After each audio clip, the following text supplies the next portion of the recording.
আজকে সকালে ঘুম থেকে উঠে আমার মনটা ভরে গেল এই গাছটা দেখে। অনেক ফুল ফুটেছে।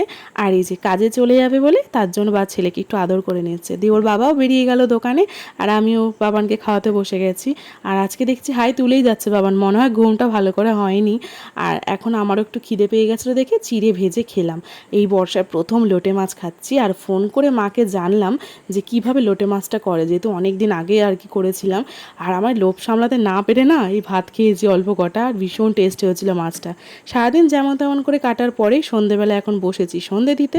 আর আজকে একটা গুরুত্বপূর্ণ কাজ করতে বসেছি, তার সাথে আমার বরকে ওই কাজে লাগিয়ে দিয়েছি। দেখলাম যেহেতু দোকান থেকে ও এসে পড়েছে, রাত পেরোলেই বাবানের জন্মদিন, তো ও সারপ্রাইজের হয়তো কিচ্ছু বোঝে না, কিন্তু গিফটগুলো দেখলে অনেক আনন্দ পাবে। তো আমরা দুজন মিলে এখন বসে গেছি এগুলোকে র্যাপিং করতে। আর যেহেতু বাবান এখন ঘুমোচ্ছে, তো তিনটে গিফট আমরা অনলাइन থেকে এভাবে অর্ডার করেছিলাম, তো সেগুলি এখন আর কি সব पैकिंग করছি। देखो ये हमारे पराठा है, और ये क्या खाती है, ओ ये है दिल्ली का लड्डू, और ये है हमारा डिम का तरकारी। टेस्ट कैसा है?